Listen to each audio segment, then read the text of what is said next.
Today is the 22nd of July, a day that is very momentous because we are witnessing a strategic rupture. That is the right word, a strategic rupture. This is Transition Protocol.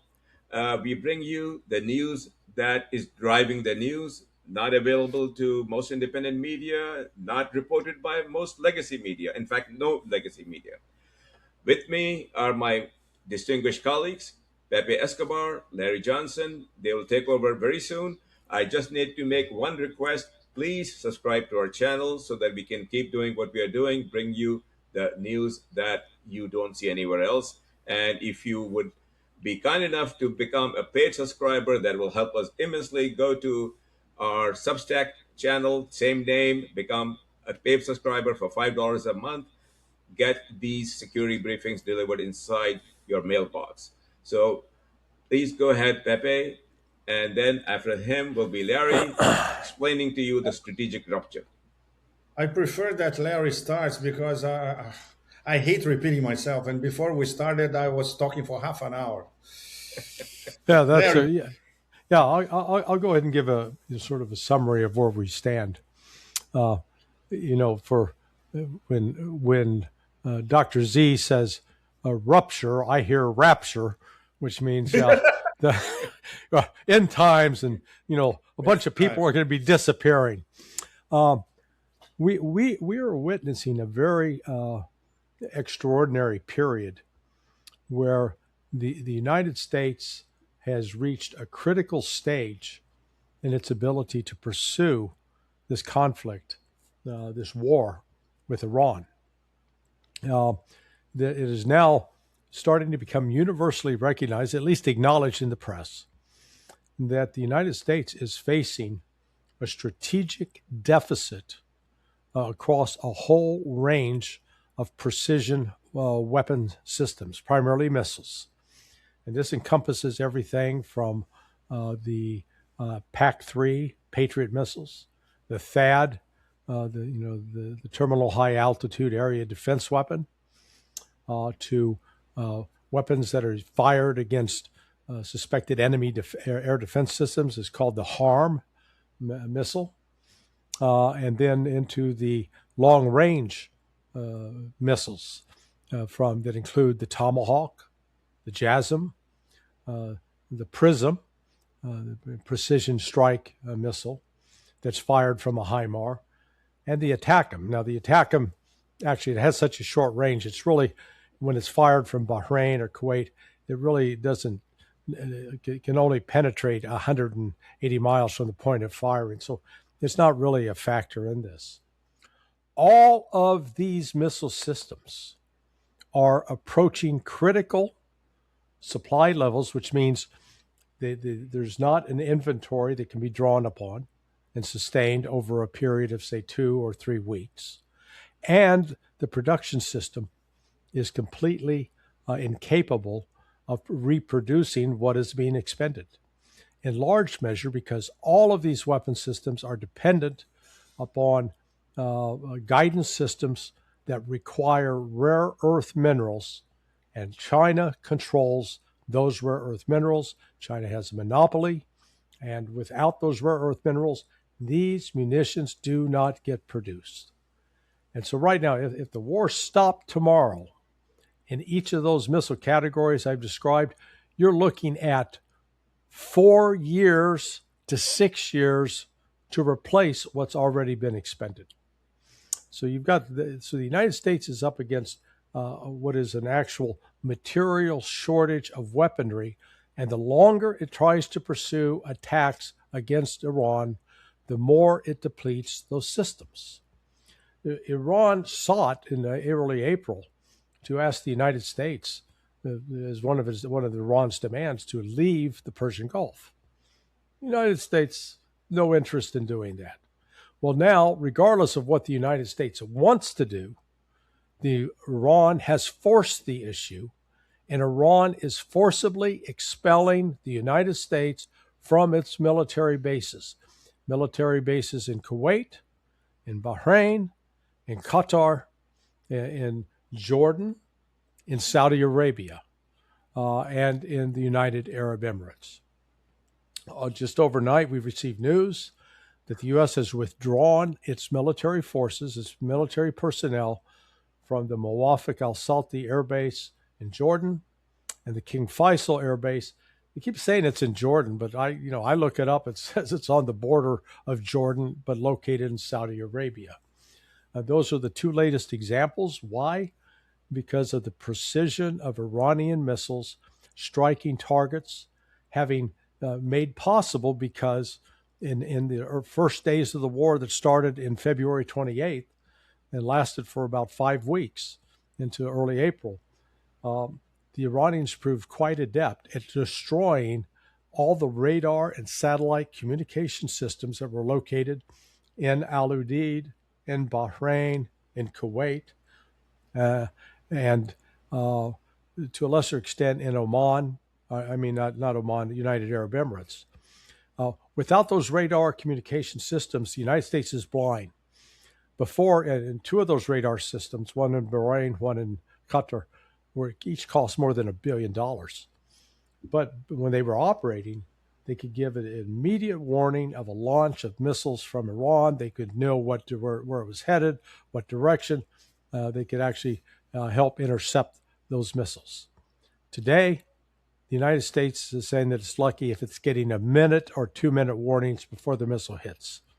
So Iran has strategically blinded the United States and continues to attack whatever remaining radar systems there are.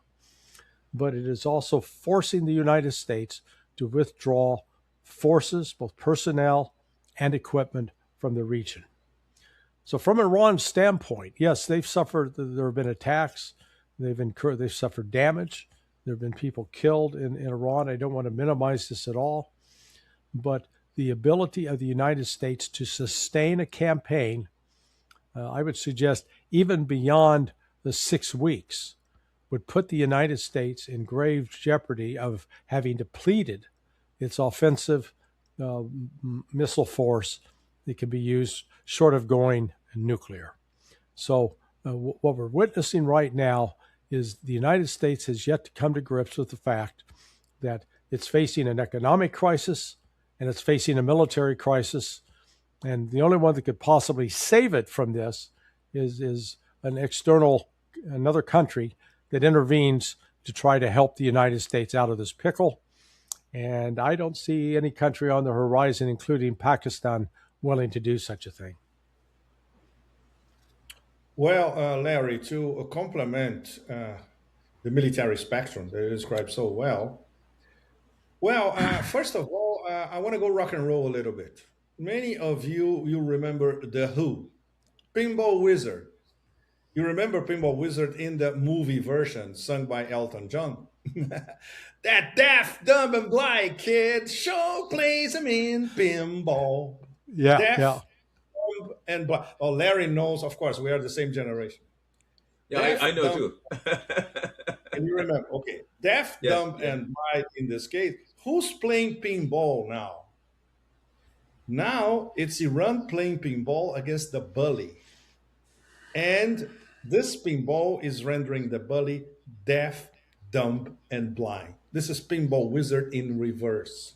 This is what the United States is facing with the Iranian counterattacks. 2-1, 3-1, 4-1, pounding the same bases over and over again, day after day, because this was the plan from the beginning. Expel the US from the Persian Gulf and West Asia by destroying their bases.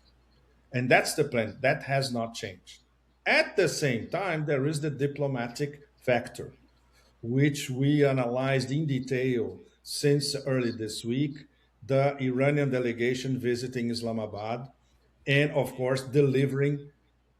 It doesn't matter how it was delivered a message from the Iranian leadership to the Americans via Pakistan, basically stating what Larry and I more or less are detailing to you now.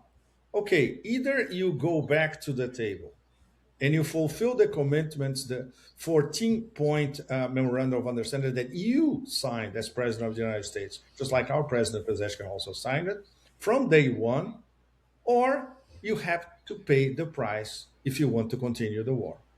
And the price that has been paid is what Larry described. And there's no way out. And soon there's going to be a military price to be paid side by side with the economic crisis when we have the red line of the strategic petroleum reserves in mid-August. It's only a little over 3 weeks from now. And the craziest, most schizophrenic, beyond Dadaist and surrealist manifesto kind of stuff, we have the President of the United States pestering Field Marshal Asim Munir for days, phone call after phone call, find me an off ramp that is not equivalent to my humiliation. Asim Munir delivered, in fact. And when he delivered, Trump rejected. And the Pakistanis delivered it because the Iranians told the Pakistanis, we might consider a pause as long as the Americans, from the restart of the MOU, from day one, fulfill their commitments right away, instead of blowing them up as they did before. So, first of all, the Iranians knew that this might, or this, okay, there's a possibility, would be rejected. They knew that Trump will be rejecting their offer, which is also a Chinese offer and practically imposition. Because previously, last week, the Chinese have told the Pakistanis, do anything you can in the book, by the book, beyond the book, under the book, to get both sides back on the table by Monday, early this week. That was the initial deadline, one day before the arrival of the Iranian delegation in Islamabad. So Trump, once again, for psychological reasons that no amount of sequential serial Freuds would be able to explain, bombed himself once again. Not only he rebombed the MOU, no, I don't like your offer, but he bombed his interests. And now he's going to have to pay the price, as outlined by Larry, a military price and an economic price. So this is where we are at the moment. This is where both vectors intersect. And that's why this crossroads is so dangerous at the moment. You want me to add additional perspective to this? Well, I just the political problem for Trump is starting to mount. So domestically in the United States, gas prices are headed back up above $4. The shortage of diesel and aviation fuel is starting to become more acute, starting to be reflected in the market. You know, what we've seen, if you look at the oil market right now, Brent crude, for example, is up to $94. Let's recall that last week, at the beginning of last week, it was about $70. So that's $24. It's gone up in less than a week and a half. The same thing for West Texas Intermediate. It's now at 86. Before it was, I think, like 68. So I mean, these are dramatic increases, and these are just future prices. This isn't actually what people are paying off the boat. And despite Trump's threats, his posturing, his claims, they're not getting the Strait of Hormuz reopened. And there's nothing the United States can do militarily. I continue to hear U.S. military pundits, so-called pundits. I view them as incredibly obtuse, would be the most polite insult I can hurl their way, talking about landing troops on Karg Island or Kemch Island. I mean, when you point out to people that Kemch Island is larger than Okinawa. Anybody familiar with World War II's the history of the war in the Pacific knows that the United States landed 190,000 troops on Okinawa and fought there for almost 3 months, and in the process incurred 50,000 casualties, dead and wounded. The United States is not in a position to land anywhere near that amount of people on Kemch Island. And we have to remember there are 153,000 Iranians already on that island. So it's not like the United States will land unopposed. So there is no good military option. there is no economic pressure that the United States can successfully bring to bear. What is the rumors circulating regarding Pakistan's attempt to, I'll say, shake down the United States for $10 billion? Yeah, they may pull that off, but at the same time, it highlights that Pakistan's not its own man or not its own country in this affair, that it is susceptible to economic pressure. And I think for that reason, the Iranians look with great skepticism. They're treating Pakistan like a cobra. And maybe the cobra wants to be a pet, but they're gonna keep a firm grip so that the cobra can't strike. But if the cobra will work with them, fine. But Iran is going to make sure that Iran's interests are protected first and foremost, and they're not going to sacrifice that to any other country. You want to talk about Momini's extended visit? Yes, very, very important. This the Iranian delegation that visited Pakistan and met with all the principal players, carrying a message that it doesn't matter if it was handwritten by leader Mojtaba Khamenei, if it came from his inner circle, if it came from the Supreme National Security Council, if it came from Pezeshkian, from Ghalibaf, from Arash, it doesn't matter. The most important issue is that the message was delivered. The Pakistanis received it and retransmitted the response to the Americans. And it was not also an accident that it was rejected by the President of the United States. And once again, invoking all sorts of schizophrenia that we are aware of and not. The President of the United States spends over a week calling Field Marshal Asim Munir every day, as our sources confirmed and reconfirmed, begging for Munir to get the Iranians back on the table, but in a sort of framework that would not be, I'm quoting, humiliating for him. This assumes that he considers the MOU a humiliation. He signed it. Once again, he signed the MOU in Versailles. He never intended to fulfill the commitments. He broke almost all the 14 points. And then he calls the Pakistanis to help him get the Iranians on the table, as if the Iranians had any incentive, which they never had in the first place, to renegotiate with them, with the Americans. So the Iranians told the Pakistanis, we might even consider a pause. Doesn't matter if it's 1 day, 2 days, 10 days, or whatever. As long as, if the Americans agree, they will have to go back to the table and start fulfilling the MOU from minute one of going back to the MOU. And there will be no negotiations. This is the concluded agreement, the final agreement, supported by all the players around, and very important, supported by China as well. And the Chinese were the same message from China coming in the past few days.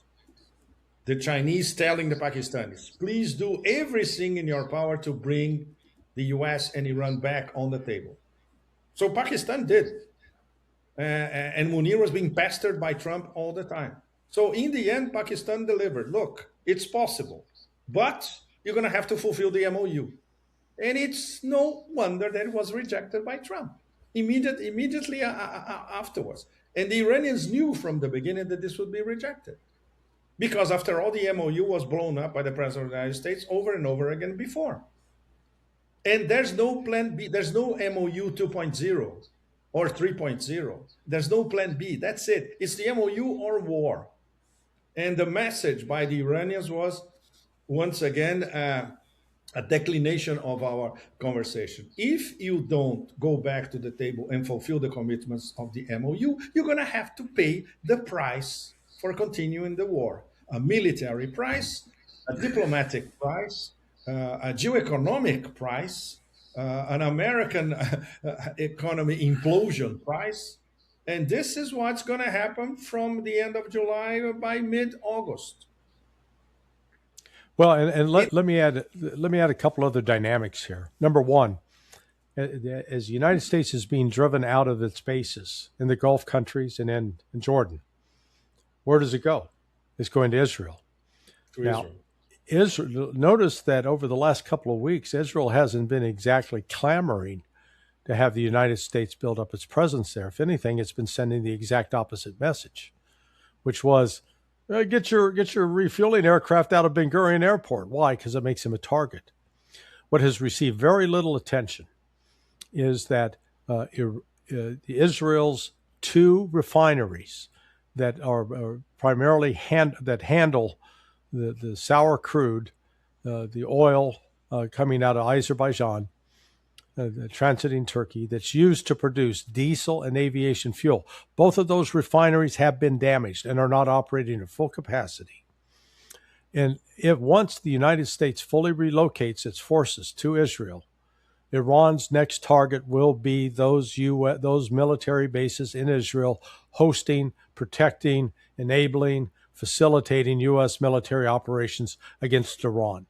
So this is why Israel has actually tried to avoid getting involved with this conflict up to now, because it is extremely vulnerable. And the other thing, though, is Iran has said that probably within a week, maybe a little more, it is going to introduce weapons, missiles into the attack scenario that it has not previously used. It's going to introduce things with missiles with greater capability, greater destructive power that the West has not seen previously. That's item one. Item two, the U.S. attempt to try to buy off the other Gulf Arabs with the latest one was promising to build an enrichment facility for nuclear enrichment facility in Saudi Arabia. Are you kidding me? You know, the last nuclear reactor that was built from scratch in the United States was called the Watts Bar Unit 2 in Tennessee. It began operating 10 years ago in 2016, but they started building it in 50 years ago in the 1970s. It got halted in the 80s, and then they resumed construction in 2007. So it took them another 9 years to get that up and operating. And the last one that began from scratch, which started in 2009, was in Georgia, and that one took 15 years.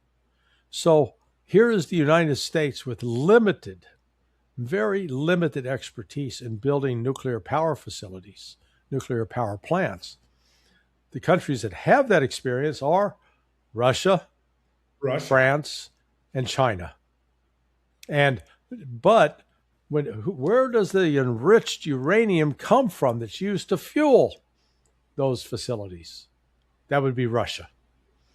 So Russia and China remain big players in this arena. The United States is actually it's offering the Saudis sort of it's like they're coming in and offering an automobile mechanic who last worked on the Ford Model T. The problem is the automobile you own is a Tesla. So the expertise that's being offered isn't even relevant anymore. So those are a couple of other dimensions I wanted to add to this. Well, Pepe, one major dimension that we have not yet touched upon, crucial to everything we are talking about, in my view, critical, is the Bab al-Mandeb and the Houthis. You have great expertise, great insight into that. Would you mind enlightening our audiences about all of that?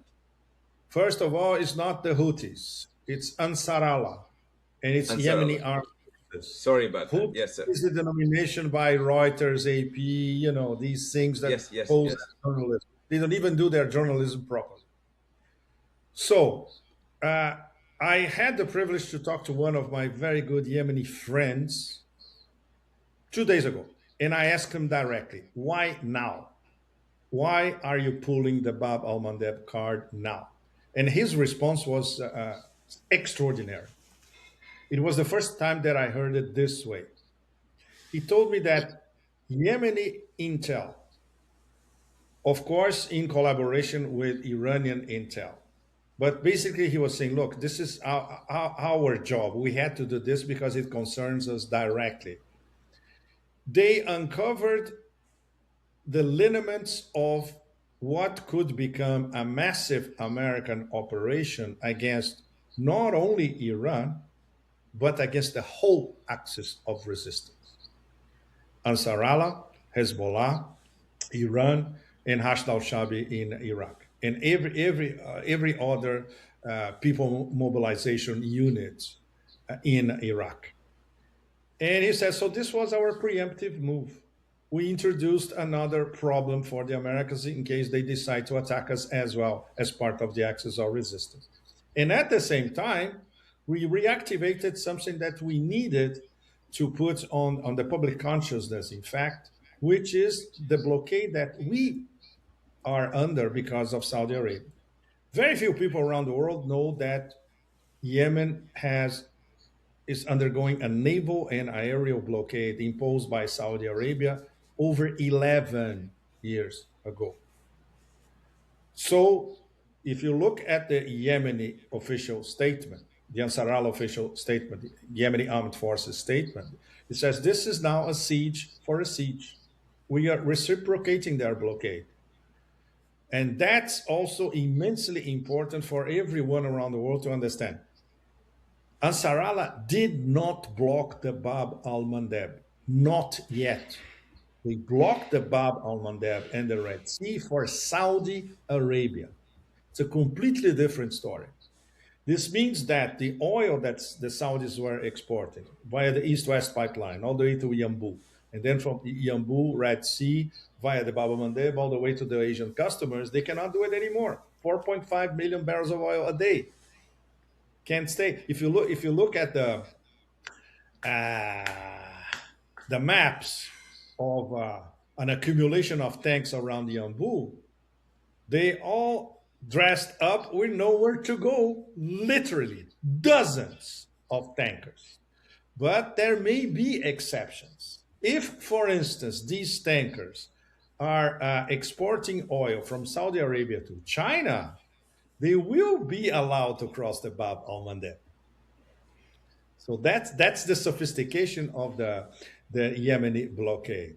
And of course, they are safeguarding their interests. They are telling Saudi Arabia, look, get your house in order. And with your blockade, by the way, you have an MOU with us. Another thing that very few people around the world know. There is an MOU between Riyadh and Sana'a, which the Saudis never respected in the end. And the previous reason that led to this decision early this week was the famous Mahan Air flight from Tehran to Sana'a, then back to Tehran, and then from Tehran to Sana'a to bring back the Yemeni delegation that went to the funeral rites of Ayatollah Khamenei in Iran. The famous story that when the plane was approaching Sana'a runway, the runway was bombed by the Saudis, and the pilot, an Iranian pilot, he did a Hail Mary pass, 90-degree turn to the west, and he landed at Hodeidah Airport by the Red Sea. Once again, a miracle from God, probably. The runway had been repaired only a few days before. If that was not the case, he would land literally in the Red Sea. So this was the reason that led first to the Yemeni response, 2-1. In response, they bombed 2 Saudi bases, 1 civilian, 1 military. And then they start thinking, maybe it's time for us to finally respond with a siege for a siege. And that was the decision that they took earlier this week. So obviously now Saudi is in the middle of all this. They simply cannot export energy anywhere. They are completely blocked. And introduces the Pakistan angle once again, but in a way that the Pakistanis they were praying to Allah for that never happening, and it's now happening. Pakistan has to tell the Saudis to stand down, shut up, revise their policies because Pakistan doesn't want to be dragged by Saudi Arabia into a war against a member of the Axis of Resistance, which, by all practical purposes, will be a war also against Iran.